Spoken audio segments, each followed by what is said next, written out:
we have three superstars who are going to talk to us this morning for the next little while about some of the hugest challenges that you all know all too well and that they are dealing with in their lives as well. So, can I welcome out, first of all, the Senior Director of Policy and Innovation at the Smart Prosperity Institute. Here's Mike Moffatt.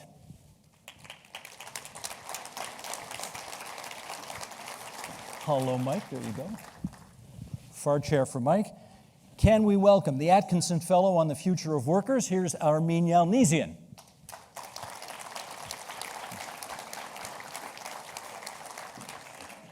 Armine, good morning. Right here. And I think all of you will know who the Minister of Finance is for the province of Ontario from the capital city, Peter Bethlenfalvy.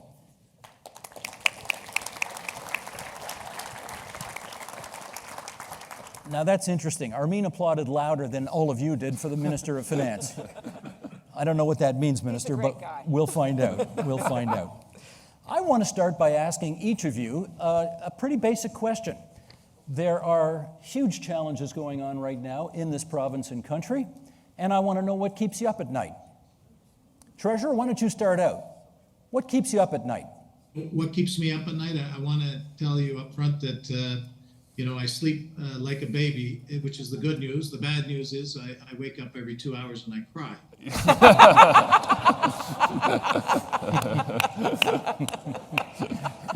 So, but seriously, there are some things that are on our radar. First and foremost, without question, is the economic uncertainty that we're witnessing now, whether it's geopolitical.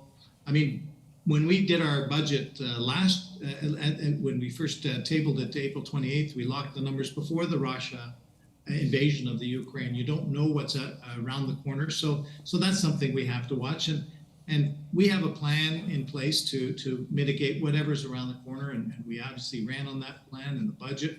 And I have confidence not only in the people of Ontario, but the businesses of Ontario, and we're going to weather whatever lies ahead. And we've got the tools and resources to do that.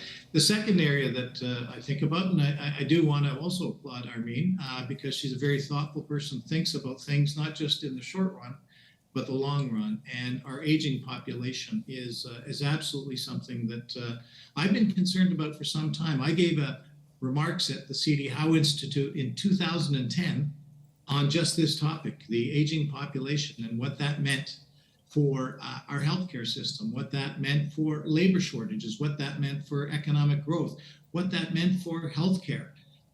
These issues, it's just math, it's not really ideology, but we need to have solutions in place, and that's why I'm looking forward to this discussion today to talk about that. And of course, I can't go without saying the fiscal situation. We've another reason I got into politics wasn't just the aging population and the economy. It was to be able to balance the needs of investing for the future while at the same time being prudent and responsible.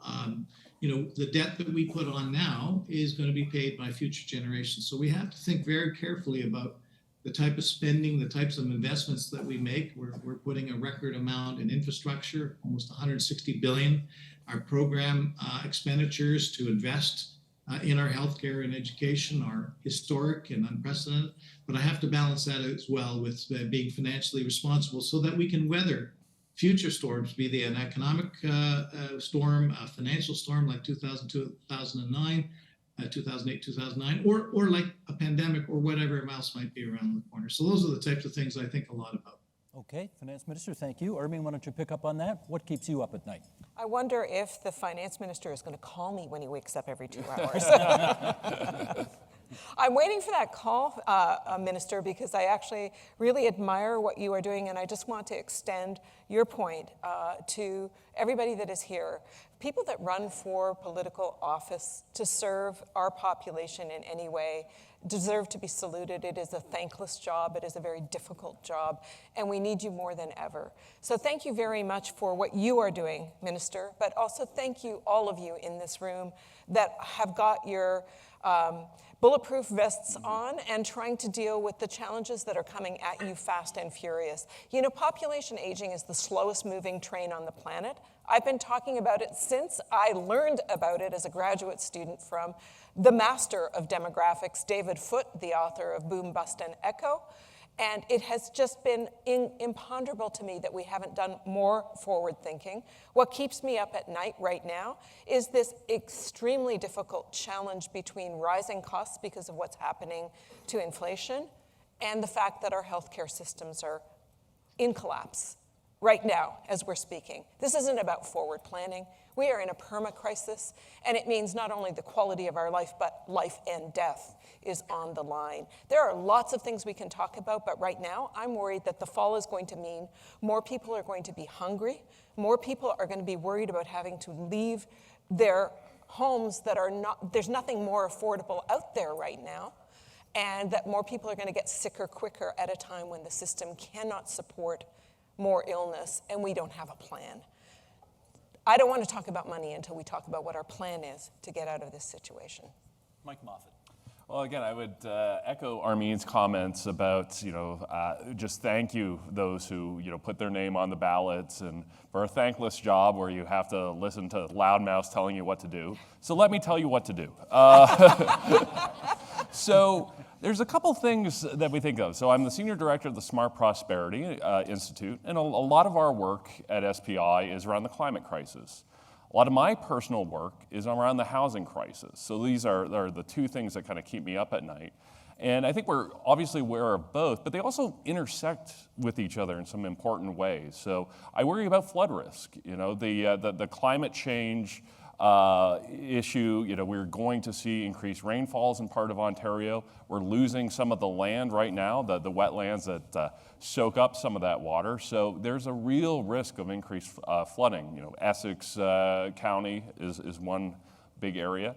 Second one is loss of farmland. We're going to need to feed a hungry planet, and yet obviously we're losing 300 acres of farmland a day to housing development.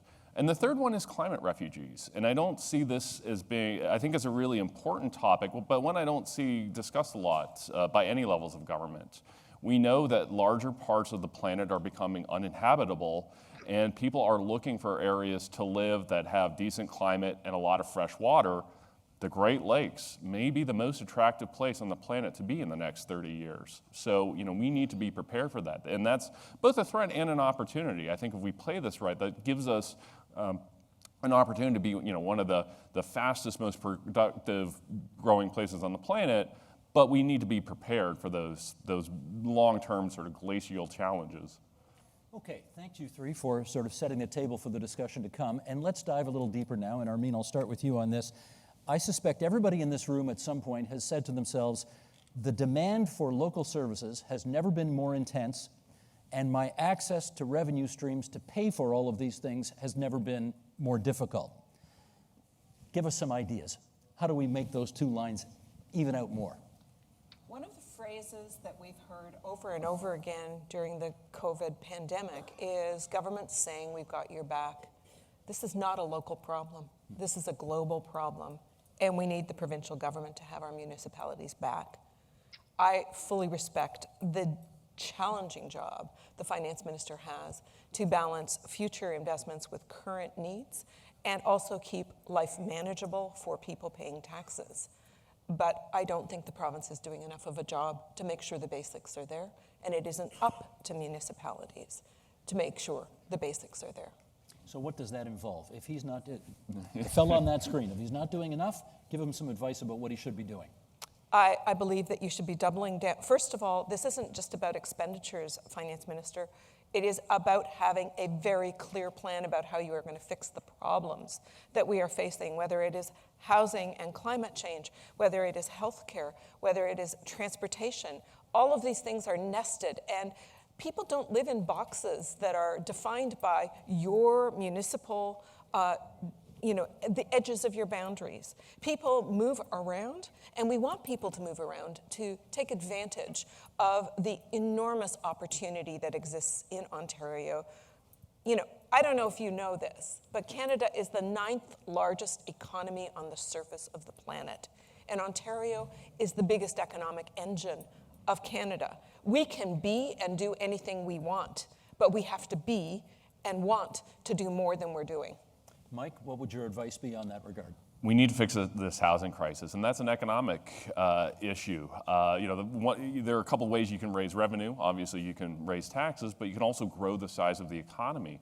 And we are losing a lot of talent to other parts of Canada and otherwhere because families can't afford to live here. For the first time in my lifetime, we've had more Ontarians move to Quebec than we have Quebecers moving to Ontario. And I've got a lot of gray hair, we haven't seen that since the mid-1970s. So this is a big, big issue. I am very concerned about our ability to attract and retain talent in this province if we don't deal with this housing crisis.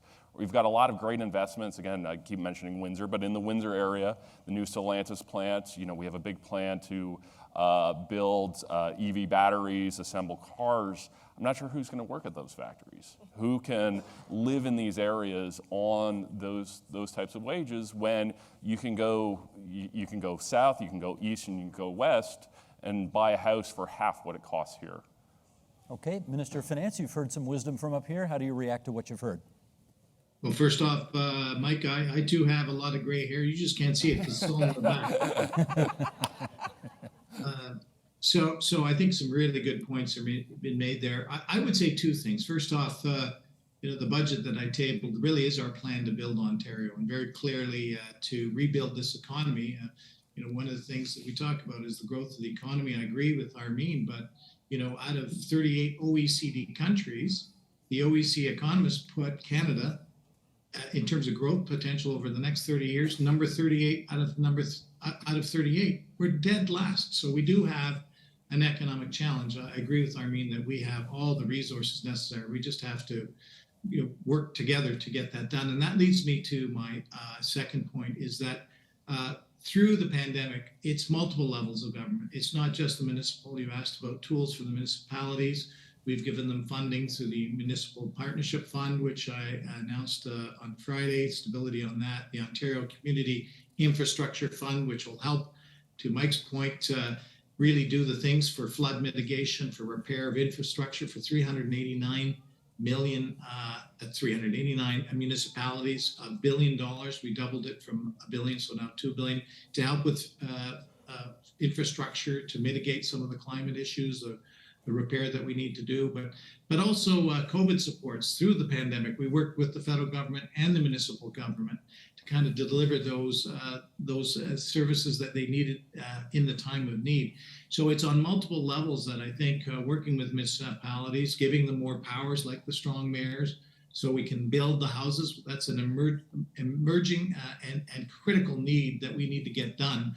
Not just talk about it, we need to get it done. So I think it's not just about what tools can we give municipalities, how can we work together to address these complex challenges that we have in front of us. Okay, I hear you, but humor me for a second, Minister, and that is for the 442 other municipalities that aren't getting strong mayor systems in place whenever this bill becomes law, are you open to the notion of giving those that want it additional revenue streams to pay for the services that their constituents, many of them, want? Well, I spent a lot of time listening to municipalities over the last couple of days, and we had a range of discussions, and we're always talking about ways to work together, not least of which is through the municipal fund that we've given them revenue for operating expenses and for infrastructure, for capital. I've got the vacancy tax, which is a number of municipalities have reached out to go forward with as another tool. So we're working together to make sure that we can deliver the types of programs and services, which includes housing, that we need to get done in this province. I'm not trying to start a fight here between the minister and our friends here on. Well, maybe I am a little bit here. I don't know. Let's see. Mike, is that a satisfactory answer to the need? Well, I think there's a lot more to be done now. I think the province does have a roadmap on housing. I think that the Housing Task Force and their 55 recommendations would be a fantastic start. Some of those have been implemented, but there's a long way to go. But I think it is going to take provincial leadership. The issue, as you mentioned, we have 444 municipalities, and no one single of them can address the housing crisis. And we see this across, the 905, southwestern Ontario, where I'm from, is no municipality can create sort of enough housing to make it affordable, because basically what happens is you just get more families moving in from other parts of the GTA. So it requires provincial leadership to have, sort of across the board minimum standards. Again, the task force said things like duplexes and triplexes as of right. But that's where it has to come from, because there's just, families are mobile, people can move around. So one individual municipality, no matter how well-intentioned, is never going to be able to solve the housing crisis. Armine, can we talk inflation for a second here? No, can I raise another issue? Right on, okay. I just wanted to point out another absolutely doable thing, which is incomprehensible how the province has decided to handle it. It got $13 billion to provide childcare to Ontario residents. There's money in the bank. We have been talking about how we're going to get more people working in an era of labor shortage. We have been talking about how we support young families. This isn't even provincial taxpayers' money. This is Canadian taxpayers' money that is sitting in the bank and waiting for you folks at the municipalities to come up individually with a way of creating a portal for licensed care providers in your community to put their name forward, to be able to apply for the operating funding so that they can reduce parent fees. This is mind-boggling. Everybody is doing it differently. There is absolutely no provincial guidance as to how to streamline this process. An organization, a nonprofit organization like the YWCA, which operates in almost all of your municipalities, has to do over 400 different applications as of September. This is mind-boggling red tape. I thought this was the government that hated red tape. Where's the streamlining? Where's the ability to access money now when parents need it because of inflation? I am now done. That was my thing on inflation, okay? Okay. Okay. Can I get an amen for her, please? Right here. Yeah, there we go. All right. Minister Bethlenfalvy, I know you're not directly responsible for childcare, but do you want to comment on some of the observations just made by Armine? Well, I love Armine's passion on this, and I know she's been passionate about this. And listen, there's no daylight between Armine and I on this. I mean, we in fact, on this panel, I think a year ago, she was saying, let's get this childcare agreement done, and I was saying we're going to get it done, and we did get it done. A longer-term deal with certainty of funding, incorporating Ontario's unique footprint, but there's no question that this government is very focused on getting it done, working with the municipalities, working with the many childcare providers, and frankly, it's started already and it's happening. We'll have more announcements to make on that, but they're directionally very positive. But listen, you asked about inflation and things like this is one component. We also have the child care tax credit, which is helping low-income families on top of the $10 a day. We also are increasing the minimum wage in just about 60 days, again to $15.50, which is amongst the highest in the country. We've got the low-income family tax credit rebate, which is providing income tax relief to people making up to $50,000. It's going to help 1.1 million people. That's the lowest personal income tax rate for low-income workers in Canada. We reduced the gas tax on July 1st to provide some relief, and we saw the inflation numbers yesterday came down, and Ontario led the way in terms of gas price reductions to provide more relief from the costs for families. We have a host of tax credits, some, as I just mentioned, that have been in place. We doubled it, the child care tax credit, but we're helping seniors age at home with tax credits to give them relief so that they can put the infrastructure in place so they can age at home. That as a seniors tax credit to allow help with funding home care at home. I've put in over $1 billion in the last budget for home and community care, because that's the future, to to allow people to age at home longer, where they can be with their loved ones in an environment that they like. We've put money into a jobs training tax credit to help people bridge from the skills of yesterday to the skills of tomorrow that we need. So we're providing relief right across the spectrum. Is there more to do? Always. I mean, we're very humbled by the majority that we've received. We ran on a plan to build Ontario, and we're very focused on getting these things done, of which childcare is an absolutely important part of it. Okay, Armine, can I ask you about inflation now? Yeah. Okay. The people, again, in this room, they don't control the money supply. They don't set interest rates. They don't control the price of gas. Is there anything they can or ought to be doing as it relates to making the ravages of inflation less onerous on their constituents? What a great question. You know, it's true that you have very few levers available to you right now. And though this finance minister is one of my favorite conservatives, he's either a shapeshifter or he's on the wrong team. I'm not sure which. But whatever it is that's going on, you're not going to get more money from him. So what can you do? I think we have two COVID lessons. The first lesson is that during a period of extreme stress, which we had during the pandemic, municipalities prevented evictions, which in the fall we are going to need, because the rental costs are actually accelerating faster than the only people that are being hurt by the Bank of Canada rising right now are people that have mortgages that are coming up due for renewal. That's a small fraction. Thanks for reminding me. 37% of Canadians rent their homes.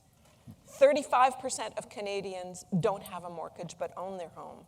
So it's a subset of the rest of the people that are dealing with what's going on, but every renter is looking over its shoulder, his or her shoulder, and wondering, can I afford to live in my home as my food prices continue to rack up. So preventing evictions for a period of time. This is not a new normal. This is just, what are we doing while inflation rates are escalating and we don't have a solution to the affordable housing problem? Because if people can't eat enough and they lose their shelter, there's no place cheaper for them to go to.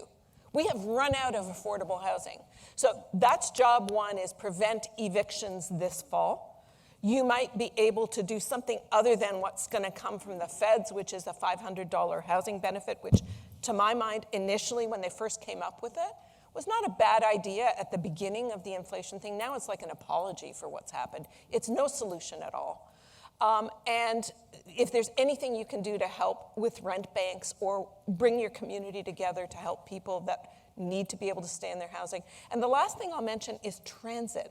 Now, people are going to say to me, oh, there's a lot of rural municipalities here. But did you know almost 3/4 of Ontarians live in 8 cities alone in Ontario? And I was really shocked when I saw Germany come up this summer as a post-COVID measure, offering a €9 a month package all summer, June, July, August, to travel anywhere you wanted in Germany. Within a city, between cities, just, we're going to make transit cheap. We should be doing that. We should be making free transit. I know we're having a fight in Ottawa, where we are right now and where I now live. We're having a fight as to whether that is a crazy idea or a good idea. Can I just say it's an enormously good idea? Can we just get the buses running on time again, though? And then make them free. Mike, inflation, advice. Yeah, absolutely. So there's not much you can do directly about prices, other than, if you're a municipality, lower parking or things like that. But I think the focus could be on having people have to buy fewer things. I live in a walkable neighborhood, so I don't have to drive that much. I don't spend that much on gasoline, so I don't notice as much when it goes up. So are there things that we can do on transit? Looking at areas, food deserts, so people can buy groceries at a much lower price than having to go to convenience stores and that kind of thing. So I think what we need to look at is those issues of how can we get people to be able to buy fewer things, and absolutely that and that plays on both the rural and urban side. That a lot of those food deserts, somewhat ironically, are in rural areas. And as well, having better inner-city transit, so somebody could drive a little bit, go to a GO station, and then be able to get into the city. So absolutely, I think we need to focus on how to just help families buy fewer things, because that's something you can do. Can't really affect the overall inflation, unless Tiff Macklem's here, but I don't believe he is. There's not much you can do to control prices. All right, Minister of Finance, a two-part follow-up for you. Number one, advice to this crowd on what they can do about inflation. And number two, how long have you been a shapeshifter? Never, and I feel very comfortable being a conservative, for sure. But we're all talking about shared challenges and how to come up with the solutions, and that's why this is so important to have these discussions. I would just say a couple of things. First off, the building more homes. I mean, there's no question with 200,000 people coming. I'm the son of refugees. 200,000 people coming to this province every year, and I'd like that number to grow. We need more people. That's part of our labor shortage challenge in all developed countries, to Armine's very first point about aging. We're not alone, so we have to think very hard and strategically about how we can bring more people into this province to be able to grow our economy, not least of which is helping where the federal government can with their immigration nominee program.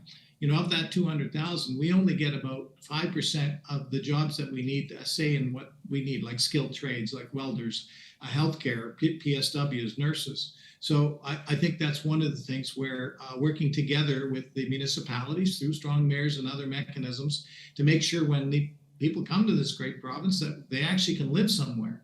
And that's why the $1.5 million target, that's a very ambitious target. Last year, we saw the province build just over 100,000 new units, which is the highest number in over 30 years. Thanks a lot, everybody. Appreciate it. The Agenda in the Summer with Namkiwanuka is made possible through generous philanthropic contributions from viewers like you. Thank you for supporting TVO's journalism.